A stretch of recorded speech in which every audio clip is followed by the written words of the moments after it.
하나님께서 새 달을 맞게 하시고 또 오늘 세대 통합 예배로 주님께 영광을 올릴 수 있도록 몸된 전으로 인도해 주셨습니다. 오늘 좌우에 계신 분들 우리 축복 인사를 나눕니다. 주님의 은혜로 크게 잘 되실 겁니다. 크게 잘 되실 것입니다. 아멘. 아멘. 주님의 놀라우신 사랑이 오늘 이 시간 예배를 통해서 또 한 번 여러분의 마음속에 확증되는 소중한 시간이 되시길 바랍니다. 방금 영상에서 보신 바와 같이 부모를 3번이나 바뀌면서까지 인생을 고단하게 산 것 같지만 하나님께서 우리를 품어주신 것을 생각한다면 결국 우리가 무의미하게 사는 존재가 아니라는 것을 오늘도 다시 한 번 더 확증하면서 영적 소망이 살아있기를 바랍니다. 오늘 말씀의 제목을 같이 나눕니다. 하나님을 생각하라. 아멘. 장편 소설 대지라는 소설을 들어보셨습니까? 1938년 미국에서 최초의 여성 노벨 문학상을 받은 펄벅, 이름은 들어보셨을 겁니다. 그리고 대지라는 그 소설을 써서 많은 사람들에게 큰 감동을 주었죠. 영화로도 제작이 되었고 또 이 책에 대해서 아시는 분들이 많이 있으리라고 생각합니다. 이 펄벅의 이야기를 좀 먼저 오늘 서두를 좀 열겠습니다. 3살 때 미국에서 중국으로 선교사인 아버지를 따라 건너가게 됩니다. 그러니까 미국 생활은 거의 기억도 나지 않고 중국에서 어린 시절을 보내게 되죠. 18살쯤 되었을 때 미국의 랜돌프 메이건 대학교의 여자대학교에 어머니가 보내죠. 그 어머니 캐리가 그곳에 가서 공부를 하도록 그렇게 권유를 해서 공부를 합니다. 공부를 마치고 다시 어디로 와요? 또 중국으로 돌아옵니다. 그렇게 해서 다시 중국에 돌아와서 3년이란 시간이 흐른 후에 미국인이었던 로싱 벅이라고 하는 사람과 혼인을 합니다. 결혼을 하게 돼서 그 성을 따라서, 벅이란 성을 따라서 그의 이름, 그래서 펄벅이란 이름을 갖게 됩니다. 남편도 역시 선교사 일을 같이 시작을 했어요. 그러다 보니까 가정생활, 결혼생활에 어떤 그런 순탄하고 편안한 삶보다는 거의 혼자 있는 시간들이 많이 있게 됩니다. 그 시간들을 글을 쓰면서 보내게 되는데 그때 썼던 작품이 이제 대지라고 하는 이 귀한 작품을 쓰게 됩니다. 아마 이 책의 제목은 들어보셨을 겁니다. 끝까지 읽어보진 않았어도 그 책의 제목 정도는 우리가 아실 거예요. 그래서 이 펄벅의 대지를 통해서 많은 사람들에게 감동을 주게 되었는데요. 이 펄벅이 우리나라에 방문했던 적이 있습니다. 1960년. 부천에 가면 고아와 소외된 자들을 돌볼 수 있는 그런 어떤 보육원 시설도 지금도 이렇게 보존되어 있고 하게 되는데요. 60년대 우리나라에 왔을 때 유명한 2가지 에피소드가 있습니다. 그 중에 하나는요, 여행을 하던 중에 경주를 방문하게 됐습니다. 그런데 진기한 풍경을 보게 된 거예요. 뭘 봤냐면 황혼이 질 무렵에 지게에 볕단을 지고 소 달구지에 볕단을 싣고 가는 한 농부의 모습을 보게 된 겁니다. 제가 그냥 비슷한 사진 하나를 좀 가져왔는데 아까 보냈는데 있나 모르겠어요. 이런 느낌이었을 것 같아요. 이런 느낌의 사진을 보고 감동을 받았어요. 왜 감동을 받았냐면 아니 힘들게 지게에다 왜 짐을 지고 갈까? 원래 짐을 지기 때문에 짐을 지게, 그래서 지게예요.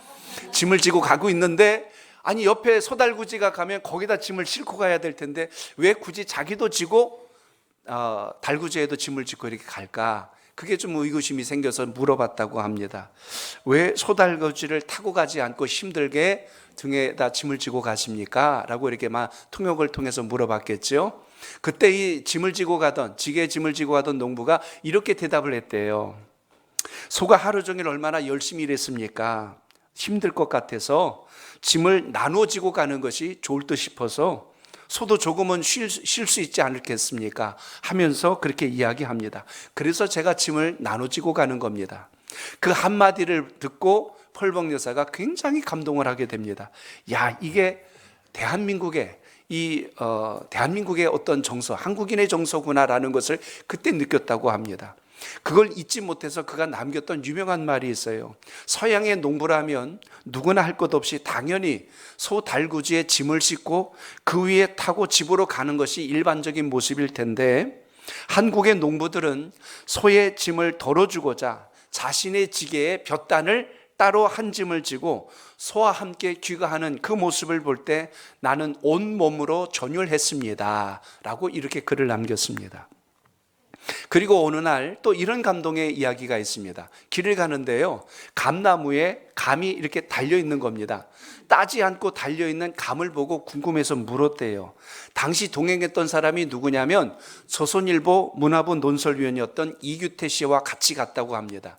그에게 물었어요.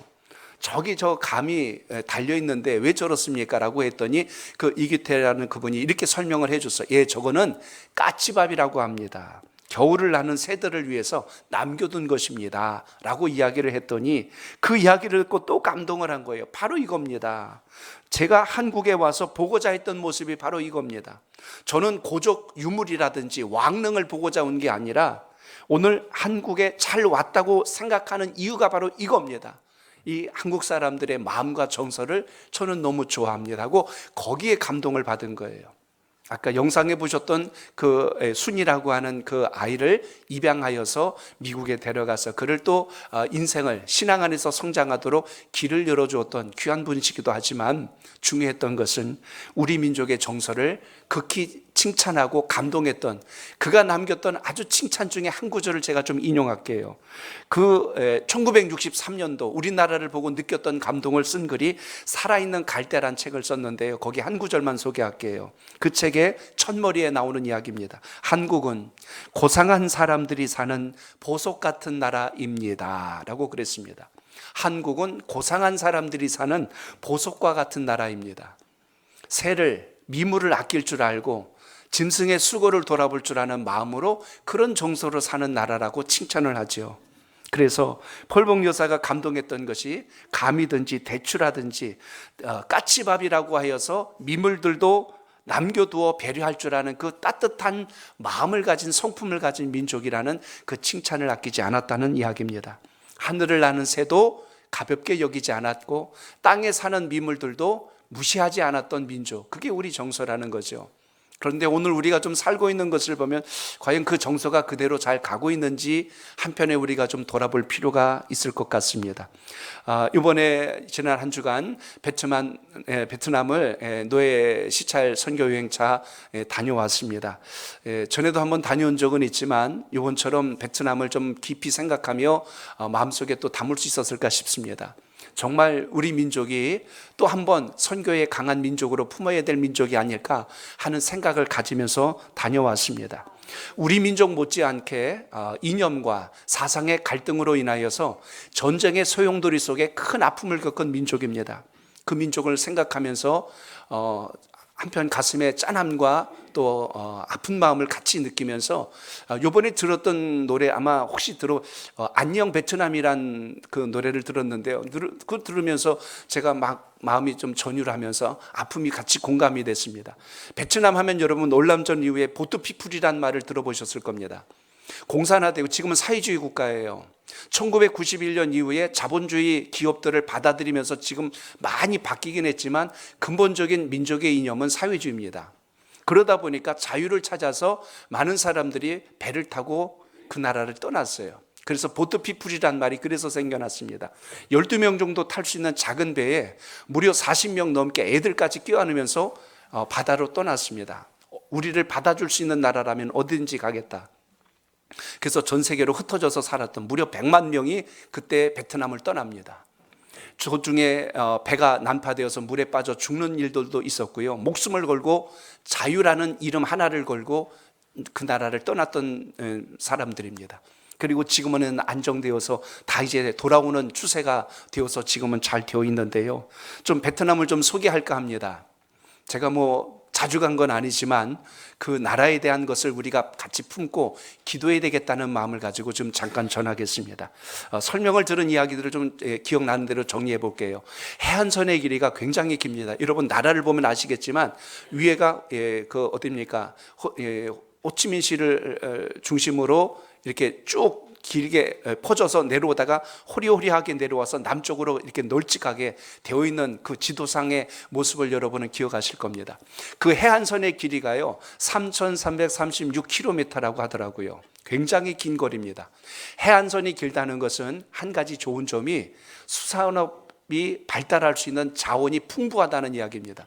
제가 깜짝 놀랐어요. 우리 팔뚝보다 긴 갈치가 거기서는 8,000원 정도 돼요. 우리나라 마트 가면 그 정도면요 10만 원 넘습니다. 지혜가 있는 분들은 거기 가서 그거 잡아다 팔면 돈 벌겠다는 생각이 들 수도 있을 겁니다. 베트남 사람들이 비늘 없는 물고기를 안 먹는데요. 그러니까 참 우리나라 얼마나 참 감사해요. 또 거기서 싸게들 먹을 수 있으니까. 그래서 그러네요. 장어 아니면 하여튼 비늘 없는 건 뭐든지 하여튼 거긴 잘 먹지 않는다고 하니까 그렇고요. 자, 그런데 이걸 제가 말씀드리려고 하는 게 아니라 베트남이 복받은 민족이라는 이유가 지하자원이 많다는 거예요. 하나님께서 참 복을 주신 민족입니다. 위 끝에서 남 끝까지가 약 1795m 정도의 거리, 킬로미터입니다. 1750km. 그리고 제일 짧은 그 호리호리한 그 다낭쯤 되는 그 위치의 거리가 직선 거리로 49.5km래요. 여기서 서울 정도 거리만큼이 그 중간쯤 되는 위치가 바로 그겁니다. 제일 짧은 거리 또 제일 긴 거리가 이 정도 되는 나라의 면적을 가지고 있고요. 우리나라의 한 3.5배 정도의 면적과 크기를 가지고 있습니다. 지난해 인구가 1억이 넘었어요. 지금 굉장히 급부상하는 민족이라는 걸 우리가 알고 계셔야 합니다. 거긴 노년층보다 젊은 층이 많은 나라예요. 우린 지금 노년층이 자꾸 많고 저출산으로 어려워지고 있는데 거기는 젊은 세대가 많은 민족이라 전 세계가 지금 주목하고 있는 걸 아셔야 됩니다. 앞으로 모든 세계 어떤 경제와 모든 걸 이끌어갈 만한 저력, 젊음이 있다는 건 굉장한 복이거든요. 그 민족이 지금 그걸 얻었어요. 땅으로 치자면 여러분 농사 지을 수 있는 게 1년에 오모작을 합니다. 별로 안 놀라네요. 오모작이라고 제가 그랬는데 우리는 1년에 1모작해요. 근데 1년에 5번 농사를 지을 수 있는 나라가 베트남입니다. 땅이 그만해서 그렇지요. 전 세계 쌀 생산국 1위는 인도가 제일 많습니다. 근데 인도는 지금 중국보다 인구가 더 많은 거 아시죠? 전 세계에서 인구 제일 많은 게 중국이 아니라 이제 인도가 됐습니다. 그러니까 쌀을 외국으로 수출 안 해요. 자기들 먹기도 바쁘니까. 근데 베트남이 2위입니다. 쌀 생산 2위. 그래서 수출도 많이 하고 최초로 우리가 쌀 원조 받은 게 이 알란미라고 하는 이 베트남 쌀을 우리가 처음 이제 6.25 당시 때 그 이후에 먹었다고 하지 않습니까? 쌀이 남아도는 나라에 굉장히 많습니다. 그런데 안타까운 것은 왜 이렇게 지하자원도 많고 거긴 석유도 나요. 근데 왜 이렇게 어렵게 살까? 1인당 국민소득이 지난해 4,000불입니다. 우리는 지금 현재 32,000불의 국민소득을 소유하는 나라가 돼서 강한 민족이 됐는데요. 거기는 지금 그런 많은 것을 가졌는데도 아직도 어려워요. 다른 물가는 우리의 10분의 1 정도의 화폐 가치를 가졌는데 석유가 유일하게 거긴 비쌉니다. 휘발유가 비싸요. 정제 기술이 없어서 그렇답니다. 그럼 그 누가 정제할까요? 우리나라 SK 기업이 가서 그걸 정제합니다. 석유는 거기서 나는데 돈은 누가 벌어요? 우리나라가 벌어요. SK가 보니까 우리나라가 벌어요. 지금 이렇게 벌고 있는 게 지금 현실이고 그 기술을 안 알려줍니다. 그거 알려주면 베트남이 굉장한 혜택을 받을 텐데 우리가 그 기술로 지금 가서 원유 산업을 지금 이끌어가고 있습니다. 그리고 거기 라텍스 고무 생산이 탑인 거 아시죠? 커피 생산 세계 1, 2위 다투는 나라가 거기입니다. 커피 생산이 거기가 지금 2위라고 하죠. 그 정도 됩니다. 굉장히 좋은 나라입니다. 많은 자원을 가지고 있는 나라. 하나님이 공평하시다는 이유를 전 생각했어요. 거기엔 자원을 많이 줬고 우리나라는 자원이 하나도 없는데 뭘 줬냐면 머리를 주셨어요. 하나님이 똑똑하게. 그래서 뭐든지 우리나라 사람들이 가면 다 잘 됩니다. 잘 되는 일이 벌어지는 거예요. 베트남이 우리나라를 굉장히 고마워하는 거 아십니까? 우리가 생각할 때 제가 좀 무슨 정치적 편향을 가지고 이야기하는 거 아니니까 오해하지 말고 들으세요. 우리 대우그룹의 김우중 회장을 기억하실 겁니다. 무슨 회계장분이 무슨 이런 이야기로 조금 안 좋은 이미지를 갖고 좀 도피 생활을 많이 했는데 보호해 준 나라가 베트남입니다. 거기서 철저하게 그를 보호해 줬어요. 이유가 뭐냐면 베트남 경제를 일으키는 주역이었기 때문에 그래요. 베트남의 경제개발 7개년 계획을 다 수립하도록 도와준 사람이 김우중 회장입니다. 베트남 사람들은 김우중 회장을 너무 고마워합니다. 거기 가서 김우중 회장을 욕하면 맞아 죽을 수도 있습니다. 큰일 납니다. 너무 고마워합니다.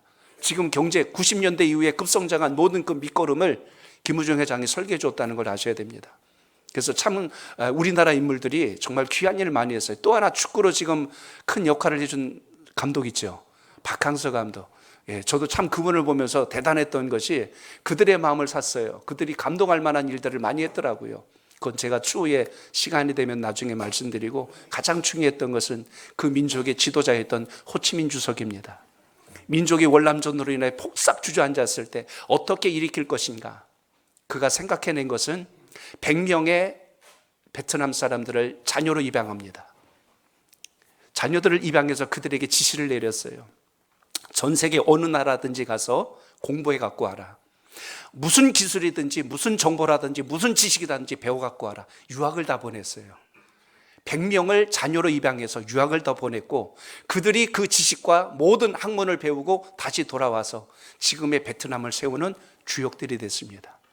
그 경제의 뒷받침을 우리 김우중 회장이 많이 애를 써주었고, 이게 그대로 잘 맞아떨어져서 지금의 베트남을 일으키는 원동력이 되었다는 걸 듣고 참 한편의 민족적 자부심도 저도 갖게 됩니다. 베트남이 대단한 민족인 이유 몇 가지만 하나만 더 말씀드릴게요. 그 중에 하나는요, 중국과 싸워 이긴 나라가 베트남입니다. 이거 알고 계셔야 돼요. 나중에 역사를 보시면. 또 하나, 미국과 싸워 이겼어요, 졌어요? 이겼어요. 월남전에서 베트남이 이긴 거예요. 철수했잖아요. 나중에 도저히 못하겠다고. 또 한 나라가 있습니다. 세계를 정복하려고 했던 몽골, 징기스칸을 기억하시죠? 징기스칸은 가는 나라마다 다 점령했는데 유일하게 정복하지 못한 나라 어디예요? 베트남을 정복하지 못했습니다. 베트남은 굉장한 자부심 있는 나라입니다. 세계 열강들, 전 세계 지도책을 펴놓고 선진국 강대국을 보십시오. 다 다른 나라 공격하고 전쟁 일으키고 땅 빼앗아서 큰 나라들입니다. 미국, 중국, 일본, 스페인, 영국 할 것 없이 다 그렇게 해서 나라들이 강한 민족들이 됐어요. 전 세계 유일하게 싸우지 않고 강하게 된 민족이 있습니다. 어느 나라일까요? 대한민국입니다. 저는 이걸 생각할 때 너무 감사한 거예요. 우리 민족은 다른 나라 침공해서 빼앗은 나라가 아니고 스스로의 힘과 저력을 가지고 일어난 민족. 그러니 우리 민족의 그 우월함을 여러분 아십니까? 그래서 선교 강국이 우리나라인 거 아십니까? 그래서 여러분, 우리 오늘 예배를 드리면서 우리의 신앙에서 끝나지 말고 우리 자녀들에게도 하나님 주신 지혜로운 머리를 가지고 영광스러운 삶이 살아내는 놀라운 역사가 있기를 축복합니다. 그러므로 오늘 저는 이 예배를 통해서 다시 한번 왜 우리가 베트남을 품어야 되는가? 그 나라를 보니까요, 기독교 복음화율이 1%에서 2%밖에 안 됩니다. 굉장히 적어요. 불교 국가 아니에요. 불교는 약 40여 프로 정도 되고 캐톨릭이 36% 정도 되고 그 나머지는 거의 민속 종교들, 다른 여러 종교들, 힌두교도 물론 있지요. 이런 종교들로 얽혀 있는 것이 베트남입니다. 그렇기 때문에 우리의 마음속에, 특히 베트남은요, 영어보다 어느 나라 말을 더 좋아하는지 아세요? 한국어. 지금 한국어 배우려고 난립니다. 지금 유튜브가 보급되기 전에는요, 먹고 못 살아도 한국어 학원 보냈어요. 자식들을 출세하고 성공하려면 한국어 배워야 된다. 자국어만 하면요, 받는 월급에 한국어를 할 줄 알면 3배, 4배를 더 받습니다. 그래서 열심히들 배운대요. 우리 민족을 너무 좋아하고 지금 가장 우리 민족이 앞으로 계속 수교를 맺어가면서 연계해야 될 나라가 베트남이라는 걸 많은 기업들이 이미 들어가 있는 걸 아실 겁니다. 이런 현상들을 본다면 그 나라는 결코 우리가 결코 외면하지 말고 품어야 될 민족이라는 것을 생각하게 되죠. 오늘 예배를 통해서 저는 인생에 가장 수많은 만남들이 있지만 하나님께서 우리 민족을 통해서 하실 놀라운 일에 대한 소망이 여러분 속에 있기를 바랍니다. 오늘 본문을 통해서 우리는 한 가지 기억해야 됩니다. 우리는 하나님과 어떤 관계를 맺고 살아가는가? 바로 그겁니다. 우리 민족이 잘되기 시작한 시점을 보면 이 땅에 복음이 들어왔을 때부터예요. 인천 재물포항을 통해서 아펜셀러 온도우드 선교사가 들어왔습니다. 감리교와 그리고 장로교가 들어왔고요. 인천은 감리교를 통해서 이 교세가 형성이 되어 갔고, 또 지방 쪽에 저쪽 목포 쪽에는 또 장로교로 인해서 교세가 성장해 갔고, 선교사들이 지역을 분배하면서 이렇게 우리나라 전국에 신앙의 어떤 분포도가 이렇게 분리가 되어 있습니다. 중요한 것은 하나님께서 이렇게 복음을 통하여서 들어쓰는 나라이기에 우리 민족은 짧은 이 어떤 6.25 이후로부터 급성장하여서 이렇게 놀라운 역사를 이뤘다는 걸 생각할 때 믿음의 자리에서 더 신실함이 있기를 축복합니다. 사람이 나이가 들면 제일 약해지는 데가 어디냐면 혈관부터 약해져요. 그래서 여러분, 고혈압이라는 게 있지 않습니까? 또 그것이 심장에 심근경색이 있고 머리로 가면 뇌졸중에 걸려요. 혈액이 막히는 모든 원인들이 어디서 오는가? 우리의 건강관리가 그래서 참 중요하듯이 신앙관리는 안 그럴까요? 주님과의 소통하는 통로가 막히고 좁아지기 시작하면 여러분의 영적 건강에 위험 신호가 옵니다. 다른 건 아닌데 뇌졸중이나 우리의 이런 심근경색이 서서히 오기 때문에 잘 몰라요. 그래서 대부분 이걸 이야기할 때 사람들은 침묵의 암살자란 말을 씁니다. 고혈압이 서서히 오다 보니까 어느 날 갑자기 그것이 내 몸을 망가지게 하고 결국은 어려운 상황까지 오는 것처럼, 오늘 저는 본문을 통해서 우리 삶과 인생에 시련이 오고 고난이 올 때 어떻게 극복하고 이겨내야 될까, 우리 자녀들에게도 뭘 심어야 될까, 오늘 이 부분을 생각하면서 믿음의 자리에 서시길 바랍니다. 자, 오늘 본문 19절로 20절 두 절을 봅니다. 시작. 고난을 받아도 하나님을 생각함으로 슬픔을 참으면 이는 아름다우나 죄가 있어 매를 맞고 참으면 무슨 칭찬이 있으리요. 그러나 선을 행함으로 고난을 받고 참으면 이는 하나님 앞에 아름다우니라. 아멘. 오늘 이 두 절을 중심으로 해서 말씀을 드릴 때 여러분의 삶 속에 오늘 부당한 고난이란 단어가 나오는데요, 선을 행하다가 오는 어려움과 위기가 있을 때 이걸 어떻게 극복하고 나가야 될 것인가, 그 지혜를 오늘 얻기를 바랍니다. 고난을 인내로 잘 감수할 수 있다는 건 정말 복 중의 복인데요, 대부분 시련과 고난이 오면 낙심하거나 원망하거나 때로는 신앙을 버리는 상황까지 올 때가 있기 때문에 그렇습니다. 내가 뭘 잘못해서 하는 것은 죗값이라고 하지만 주님을 섬기고 믿음을 따라 살다가 오는 고난을 당할 때 주님을 믿는데 왜 나에게 이런 시련이 올까? 그때 우리가 영적인 혼란이 옵니다. 어떤 분은 시험에 들기도 하고 어떤 분은 원망하다 낙심하기도 하고 심지어 하나님을 그래서 떠나는 일까지 온다는 것입니다. 성경 말씀을 보면 하나님 말씀대로 살다가 시련을 겪은 사람들이 많이 등장을 해요. 이게 오늘 이 시대만 있는 일이 아니라 과거에도 구약 시대에도 신약 시대에도 있는데요, 모세란 인물을 잠깐 소개해 보겠습니다. 이스라엘 백성들을 애굽에서 이끌어내라고 80세 되었을 때 하나님이 모세를 들어 쓰시고자 했습니다. 모세가 무려 4번이나 거절했어요. 근데 하나님이 강권하십니다. 그래도 가라고 하셨어요. 한 번만 더 거절했다간 큰일 날 것 같아요. 모세가 순종하고 가죠. 내 손에 든 지팡이를 들어라. 내가 그 지팡이를 능력의 지팡이로, 여호와의 지팡이로 삼아주리라. 그래서 애굽에 내려갔죠. 바로 왕 앞에 섰습니다. 하나님의 백성들을 데리고 나가겠습니다. 바로가 완강하게 거절하죠. 열재앙이 내리게 됩니다. 그 이후에 다시 백성들을 데리고 나가는데 바로가 그 모세를 대적하려고 할 때마다 하나님께서 모세를 지켜주셨고, 그러나 광야길 속에서 모세가 아픈 힘든 시간을 보냅니다. 그 따라왔던 백성들이 모세를 원망하는 거예요. 마실 물이 없다, 먹을 양식이 입에 안 맞는다, 애굽이 더 좋다. 여기까지는 좋다 이거예요. 그들이 한다는 말이 나중에 무슨 말까지 했냐면 저 모세를 죽이고 애굽으로 돌아가자. 모세가 마음이 너무너무 아프고 상함을 받는 거예요. 하나님 앞에 눈물로 기도합니다. 하나님, 저들이 나를 원망하고 죽이려 합니다. 어찌하면 좋습니까? 하나님 말씀하시지요. 저들이 너를 원망함이, 너를 미워함이 아니라 나를 대적하고 미워함이니라 하고 하나님께서 모세를 위로하시지요. 그러니까 모세는 사실 200만이 넘는 이스라엘 백성들과 혼자서 싸운다는 건 말도 안 되는 일 아닙니까? 그런데 버텨내고 이길 수 있는 힘이 있었다면 하나님께서 누구를 지키셨어요? 모세를 지키시고 그의 마음과 생각을 붙들어 주셨기에 모세가 그 200만을 이끌었다는 사실을 보게 됩니다. 그러니까 목표가 없고 하나님이 뭔지 모르는 200만보다 주님의 뜻을 알고 말씀대로 살아가는 한 사람의 힘이 얼마나 큰가를 우리는 알 수 있어야 합니다. 저는 베트남을 보면서 호치민이라는 이 주석의 그 생각과 발상과 그 리더십에 대해서 많은 생각을 했어요. 정말 참 큰 인물이구나라는 것을 봅니다. 민족의 장래를 내다보고 무려 80세가 넘을 때까지 평생을 결혼하지 않고 삽니다. 민족을 끌어안고 살았고요. 저는 그 타이어를 쪼개가지고 신발 삼아서 평생 그걸로 신고 살았다는 얘기만 들어도 참 마음이 저려오는 거예요. 어떻게 저렇게 살 수 있을까? 일식 3천만 하고 평생을 살았대요. 함께 따르는 사람이 어느 날 특별한 날이라고 반찬 몇 개 더 얹었다가 엄청나게 혼났다고 하는 말을 듣고 어떻게 저렇게 경건하게 살 수 있었을까 싶은 마음을 가질 정도였어요.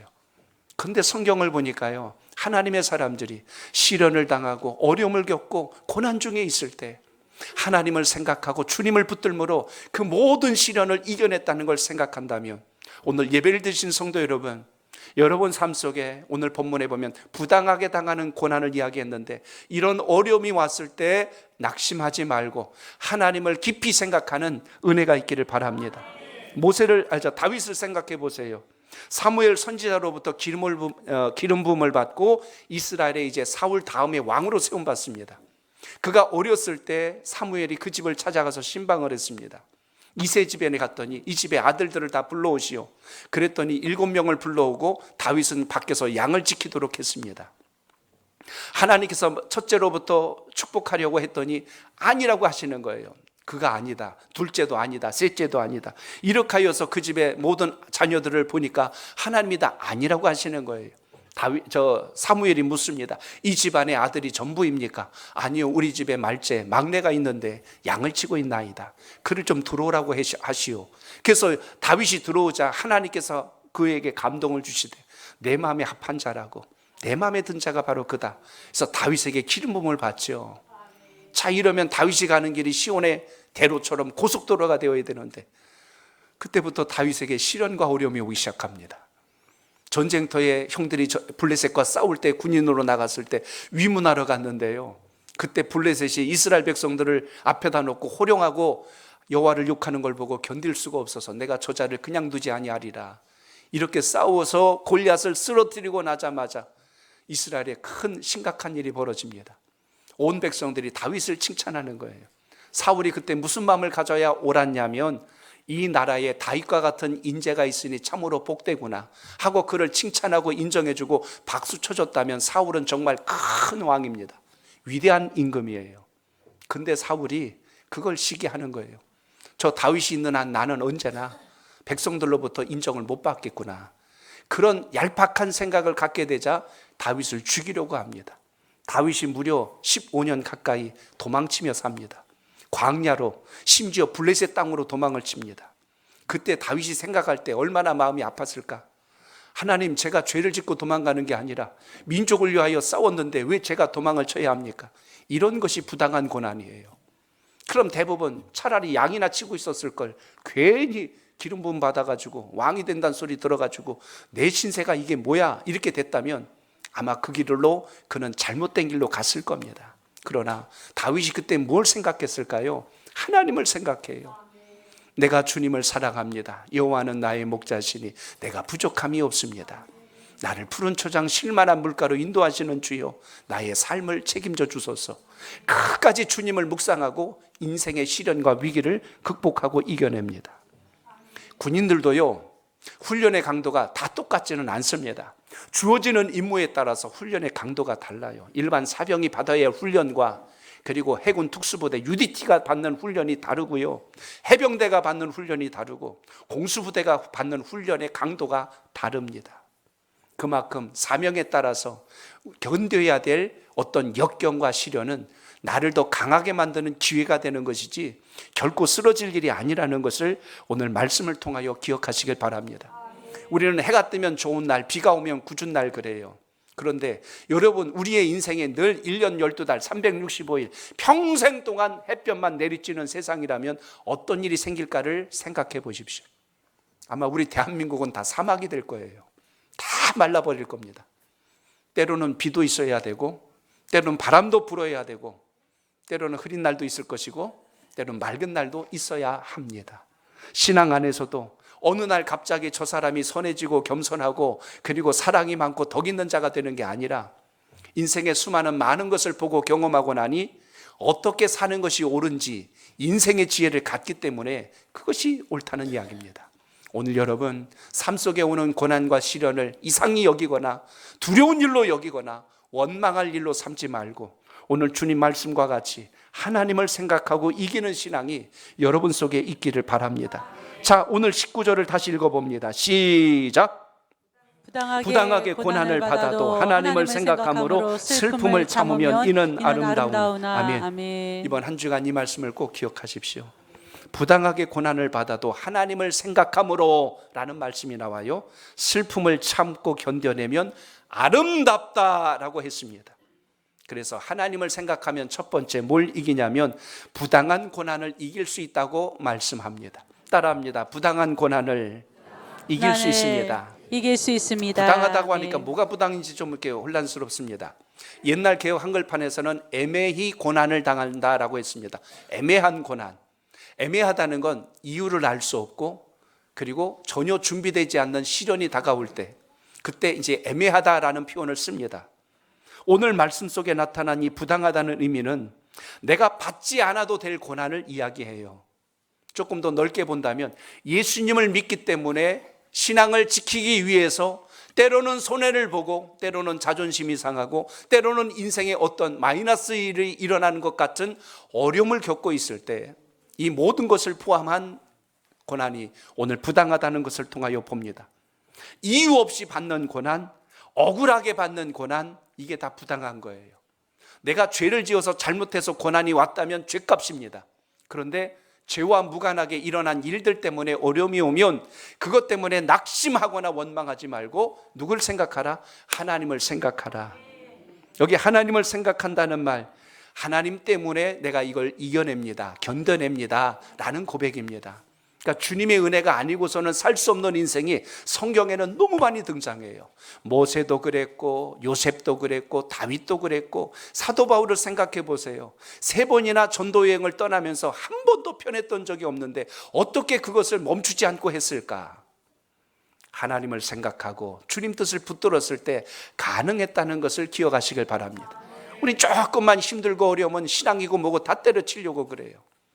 얼마나 우리의 생각과 우리의 판단이 작고 좁은지, 주님께서 우리를 통하여 일하실 놀라운 은혜가 여러분 속에 있기를 바랍니다. 오늘 19절 말씀을 제가 읽다가 아름답다는 말이 잘 적용이 안 돼서 이걸 좀 더 깊이 들여다봤어요. 헬라어 원문에 보니까 뷰티풀이란 단어를 쓰지 않고 카리스란 단어를 씁니다. 그 단어의 뜻은 은혜라는 뜻을 가지고 있어요. 그러니까 이 말이 이해가 되고 연결이 됩니다. 아, 그렇구나. 하나님을 생각하고 슬픔을 참으면 그것이 은혜가 넘치는 것이라고 말씀해요. 그게 은혜가 되는 것이다. 무엇이 은혜라고요? 고난을 해석할 수 있는 힘, 역경을 이겨낼 수 있는 힘, 이걸 길러내게 하시는 하나님의 지혜를 발견했을 때 같은 위기가 왔어도 이제는 뭐가 달라졌어요? 해석하는 방법이 달라졌기 때문에 쓰러지지 않는다는 겁니다. 그러므로 예수를 믿고 성숙한 신앙을 갖는 것은 오늘 말씀처럼 하나님을 깊이 생각하고 묵상하면 여러분이 이해할 수 없고 알 수 없고 생각하지 못했던, 이해할 수 없었던 일이 왔어도 그것이 우리를 결코 삼킬 수 없다는 분명한 신앙적 고백을 가지고 신앙할 수 있기를 바랍니다. 누가 여러분을 모함하고 비난하고 조롱한다 하여서 발끈하여서 똑같이 대처하는 것이 아니라 하나님의 섭리를 볼 줄 아는 믿음의 지혜, 이것이 오늘 예배를 드리는 우리 모두에게 있기를 바랍니다. 어느 회사의 면접 시험장 이야기를 좀 드리겠습니다. 면접관이 응시생의 얼굴을 봤는데 얼굴이 다른 사람하고 좀 다르게 말상이었던 것 같아. 길었나 봐요, 얼굴이. 그리고 눈이 좀 이렇게 떠렁떠렁하지 않고 좀 희물근히 이렇게 쳐다봤던 것 같아요. 좀 그럴 때는 그냥 눈을 부리부리하게 뜨고 그냥 딱 하고 그냥 뭐 세상을 내게 주옵소서, 내가 다 잡아먹겠나이다, 이런 표정을 짓고 있어야 되는데 좀 힘없이 앉아 있었나 봐요. 그랬더니 면접관이 어떻게 하나 좀 떠보려고 이렇게 질문을 던졌대요. 여보게, 자네는 마치 넋이 나간 사람 같은 표정을 짓고 앉아 있는데 얼굴을 보니까 굉장히 길구만. 그 다음에 이렇게 이야기했어요. 자네 혹시 머저리와 바보에 대한 차이점을 알고 있는가? 하고 이렇게 물었어요. 그렇게 하니까 얼마나 사람이 기분이 나쁘고 불쾌하겠어요. 나를 머저리나 바보로 취급하네? 금방 대부분 얼굴이 화끈거리거나 저 면접 안 봅니다 하고 때려치고 나갈 수도 있는 거 아니에요. 면접관이 은근히 그걸 기대할 수도 있었을 겁니다. 마음에 안 드니까 떨어뜨리고 싶었던 거예요. 그랬더니 응시생이 이렇게 대답을 했대요. 예, 대답해 드리겠습니다. 결례가 되는 질문을 하는 쪽이 머저리고요, 그런 질문에 대답하는 쪽이 바보입니다. 그 대답에 면접관이 크게 박장대소 하면서 자네는 합격일세. 자네는 합격일세.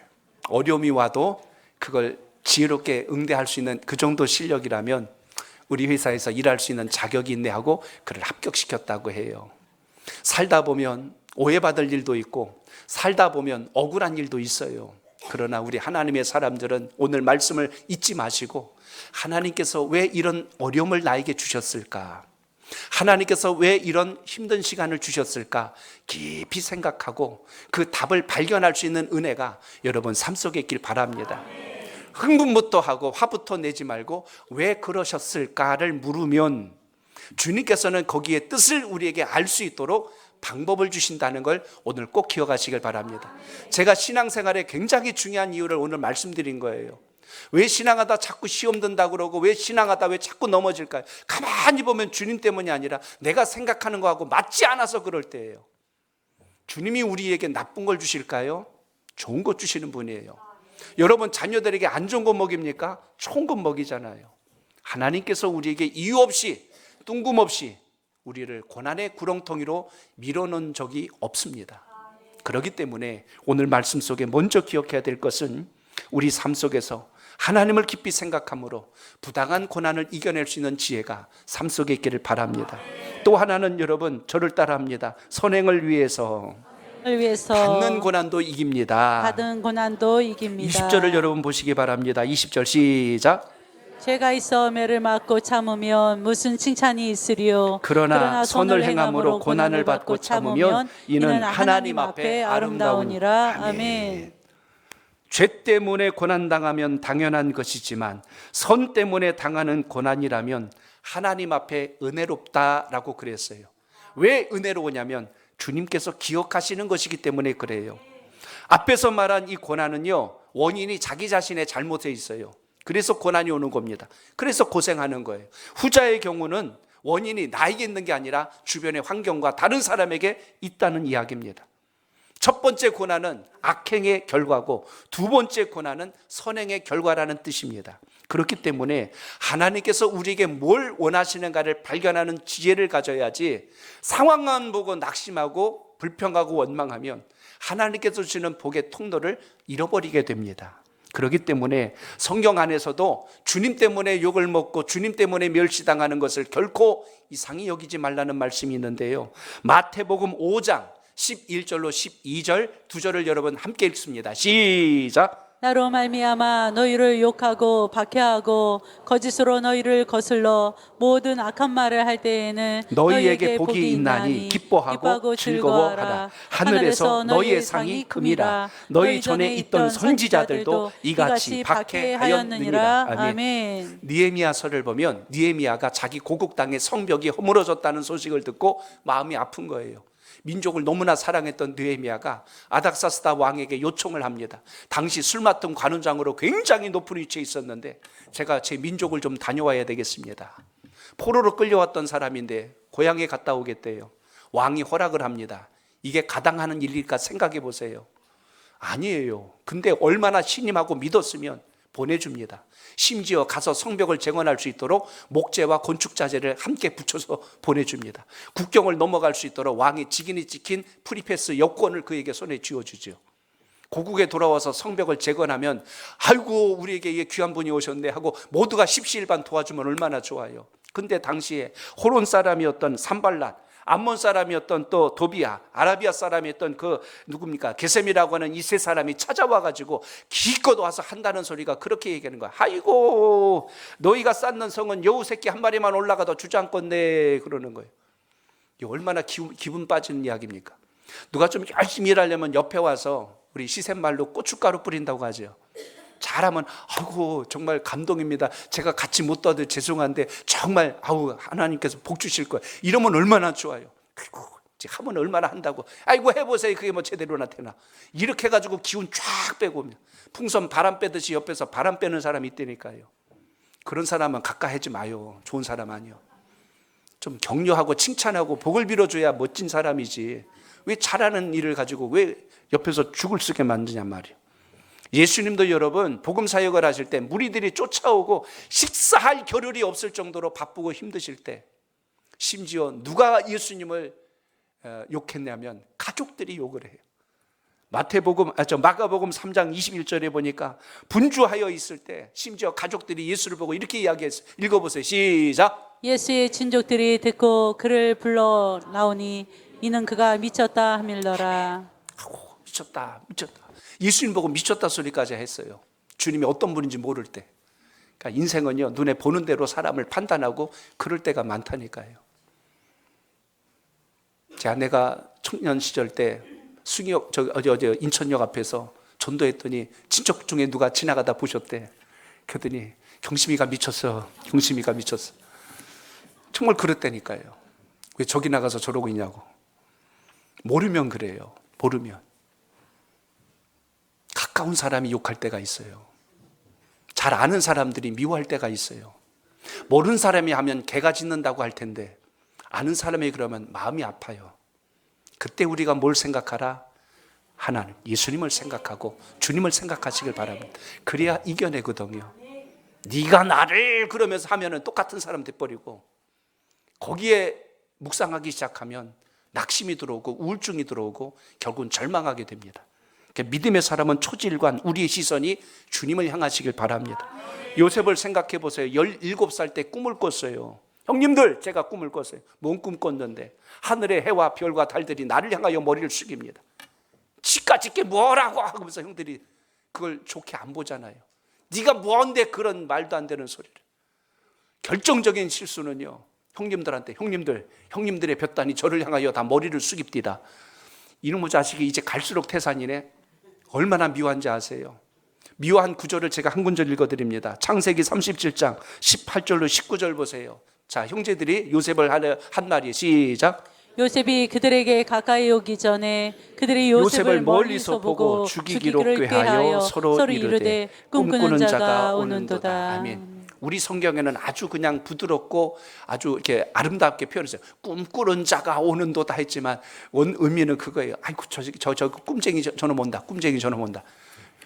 욕한 거예요. 조롱한 거예요. 가장 가까이 있는 형제가 조롱하고 가장 가까이 있는 형제가 미워하고 오늘 그런 아픔과 시련 속에서 우리 믿음의 선배들은 우리 믿음의 선진들은 누굴 바라봤어요? 주님을 바라봅니다. 하나님을 바라보고 이겨냈다는 이야기예요. 오늘 하나만 더 말씀을 드립니다. 따라합니다. 하나님을 생각하면 고난의 가치를 알게 됩니다. 21절 읽습니다. 시작. 21절 시작. 이를 위하여 너희가 너희를 부르심을 받았으니 그리스도 너희를 위하여 고난을 받으사 너희에게 본을 끼쳐 그 자취를 따라오게 하려 하셨느니라. 아멘. 세상의 비난과 조롱과 멸시 앞에서 하나님을 바라보는 시선이 살아있길 바랍니다. 사명에 집중하십시오. 부르심의 목적에 집중하십시오. 그러면 결코 세상이 여러분을 삼킬 수 없어요. 우리 믿음의 사람들은 거룩한 영적 자존감을 건강하게 세우셔야 합니다. 그래서 오늘 말씀 속에 예수님께서 이 땅에서 당하신 그 부당하신 고난을 생각하며 하나님을 깊이 생각하며 이겨냈듯이 우리도 주님의 뜻을 따라 살아가면서 겪는 어려움이 올지라도 그곳으로 낙심하지 말고 믿음 안에서 서는 은혜가 있기를 축복합니다. 우리 부모 세대들은요, 고난과 시련 속에서 아픈 역사를 겪고 딛고 이뤄왔습니다. 6.25 전쟁에 초토화된 이 땅에 다시 일어날 수 있는 그 땅을 딛고 일어서서 나는 이렇게 못 먹고 힘들고 어려워도 내 자식은 바르게 세워야 되겠다. 교육시키기 위해서는 뭐든지 다 투자하고 쏟아부어 줬어요.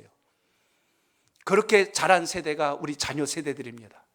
그러다 보니 우리 자녀 세대들이 어려운 걸 잘 몰라요. 힘든 거를 감내하기가 어려워해요. 힘든 일 하기 싫어하고 욕먹는 거 싫어하고 남 눈치 보며 사는 거 싫어하고 철저히 자기중심적 사고방식으로 성장하는 것을 보게 됩니다. 이번에 베트남을 지나면서 차로 일하는 사람들을 봤어요. 여성들은요, 투잡 쓰리잡을 합니다. 자식 키워내려고. 힘들고 어렵게 살아왔기 때문에 90년대 이후에부터 자본주의 시스템을 도입하여서 이제 막 급성장하는 나라가 베트남입니다. 그 나라 아파트 또 우리나라 사람들이 다 사들이기 시작한대요. 앞으로 10년 뒤면요 10배 뛴대거든요. 눈이 갑자기 막 커지실 것 같아. 지금 그렇게 지금 우리나라 60, 70년대 상황이 지금 그대로 일어나고 있는 나라가 그 나라입니다. 그래서 가면 돈 번대요. 뭘 하면 되는 걸 아니까. 다 그거 하면 되니까. 근데 이 베트남 여성분들이 자녀를 키우는 분들이 투잡 쓰리잡을 해요. 내 자식은 고생시키지 않겠다고 그렇게 키웁니다. 그렇게 키우다 보니까 자녀들이 어떻게 성장할까요? 고생을 모르고 힘든 일을 모르고 당연히 여겨요. 필요할 때 간절히 구하여서 얻는 게 아니라 구하지도 않는 걸 미리 채워주다 보니 만족도가 떨어져요. 그래서 힘든 걸 싫어해요. 어려운 걸 싫어해요. 이렇게 자란 세대가 우리 자녀 세대라는 걸 우리 솔직하게 부인하지 맙시다. 왜 이런 어려움이 올까? 결국 이것이 오늘날 우리 사회가 어떻게 돌아가는지를 보세요. 결혼 안 하려고 합니다. 자식 안 키우려고 합니다. 왜 내 인생을 허비하여 내 자식에게 시간을 붓냐고 해. 왜 자꾸 저출산 고령화 사회가 돼가는지를 보세요. 잘 살수록 내 자아가 강해지지 누구를 위하여 내주는 것에 대해서 희생하려고 하는 것이 사라져 갑니다. 한마디로 고생이란 단어가 없어지는 세상에 살고 있다는 이야기예요. 나는 고생했으니까 내 자식은 잘 되고 싶어하는 게 부모 심정인데 자녀는 그 마음보다는 눈에 나타난 현상 속에 자꾸 넘어져 가는 것을 봅니다. 조금만 힘들어도 포기합니다. 좌절합니다. 낙심합니다. 심지어는 운둔해버리고 나중에는 극단적 선택까지 해요. 시험 점수 좀 안 좋으면 어때요? 그게 전부는 아닌데 왜 그걸 가지고 인생을 비관하고 극단적 선택을 합니까? 과거에도 물론 있었지만 요즘은 너무나 마음들이 약하게 자라요. 고생을 피합니다. 어려움을 피합니다. 다윗이 전쟁터에 왔을 때 제일 다윗을 힘들게 했던 첫 번째 사람이 누구냐면 그의 큰형이었어요. 우리가 극복해야 될 고난 두 가지만 이야기하고 말씀을 맺을 텐데 여러분, 우리 자녀들이 이 세대를 살아갈 때 어려움을 좀 극복하고 이겨낼 수 있는 자녀들로 성장하도록 기도하시길 바랍니다. 다 채워준다고 잘하는 게 아니고 스스로 그것을 딛고 일어서는 그 소중함을 맛볼 수 있도록 해주어야 이 세대를 우리가 건강하게 만들어갈 수 있습니다. 다윗을 보니까요, 전쟁터에 형님들 위문하려고 음식 가지고 왔어요. 큰형이 한다는 말이 그럽니다. 야, 너 어찌 왜 여기 왔냐? 너 양 안 돌보고 왜 여기 왔냐? 네가 아주 교만해가지고 완악해가지고 형들이 고생하는 거 보고 싶어서 이 전쟁터에 왔지. 이렇게 이야기해요. 다윗이 얼마나 마음에 상처를 받았을까를 생각해 보세요. 형님들 위문하러 왔는데 이게 형님들이 지금 고생하고 있는데 여기 와갖고 까불고 있어. 지금 이렇게 이야기했어요. 그동안 그 형들을 포함한 이스라엘 군대들 뭐 했어요? 골리앗이 큰 소리 칠 때 다 부들부들 떨고 앉았었잖아요. 자기 동생 왔다고 거기다가 감정을 쏟아내고 모진 소리를 합니다. 차라리 살아가는데 아우야, 너가 와서 참 고맙구나. 뭘 음식까지 다 가져왔니? 근데 다윗이 저 골리앗을 쓰러뜨린다고 자꾸 그래요. 야, 너에게 어떤 그런 큰 용기가 있냐? 우리 집안에 너 같은 동생이 있다는 게 정말 자랑스럽구나. 내가 직접 싸우지 못해도 너를 응원해 줄게. 이러면 얼마나 멋진 형입니까? 오늘 여러분, 우리 신앙과 삶 속에서 축복하는 인생이 되시길 바랍니다. 여러분, 자녀들이 뭘 하면 니까짓게 뭘 한다고 이렇게 해가지고 면박이나 주고 자꾸 주눅들게 만들지 말고, 하나님이 함께 하시니까 너는 반드시 잘 될 거다. 주님이 너랑 동행하니까 너는 큰 인물이 될 거야. 하나님이 우리 민족에 뭘 줬어요? 좋은 머리를 주었어요. 근데 거기 뭐가 필요해요? 그리스도의 감성이 필요해요. 이 그리스도의 인성이 안 들어가면 그 머리 가지고 못된 짓 합니다. 나쁜 짓 해요. 하나님 주신 이 귀한 자산을 잘 사용할 수 있도록 오늘 예배를 통해서 다시 한 번 더 믿음의 소망이 살아있길 축복합니다. 사울왕을 생각해 보세요. 부정적인 말을 하는 사람입니다. 제가 마지막 이야기 드린 거 두 가지 꼭 기억하세요. 우리가 극복해야 될 고난, 첫 번째, 가까운 사람들의 비난을 극복해야 됩니다. 두 번째, 부정적인 말을 하는 사람들의 말을 극복하셔야 합니다. 사울왕이 다윗이 오니까 그에게 한 말이 있어요. 골리앗을 쓰러뜨리겠다고 하니까, 야, 너는 아직 소년이 아니냐? 넌 아직 군인도 아니고 싸울 수가 없어. 기죽이고 눈으로 보는 대로 판단하여서 할 일을 다 꺾어버린 게 사울입니다. 그러나 다윗은 그 말보다 하나님께서 주신 은혜, 그 소명을 붙들고 일어난 인물이에요. 성경의 모든 인물의 공통점, 모세, 다윗, 요셉, 또 할 것 없이 사도 바울, 다 그들은 환경에 의해서 끌려다닌 인생이 아니라 하나님 말씀 붙들고 일어난 인생입니다. 오늘 여러분, 우리 자녀들에게 주님을 붙들고 살 수 있는 믿음의 소망을 주시길 바랍니다. 나는 이래서 안 돼가 아니라 그것까지도 초월할 수 있는 힘을 주신 주님, 그 주님과 함께 승리하는 신앙이 오늘 예배드리는 우리 온 성도들, 우리 자녀들에게 있기를 주 이름으로 축복합니다.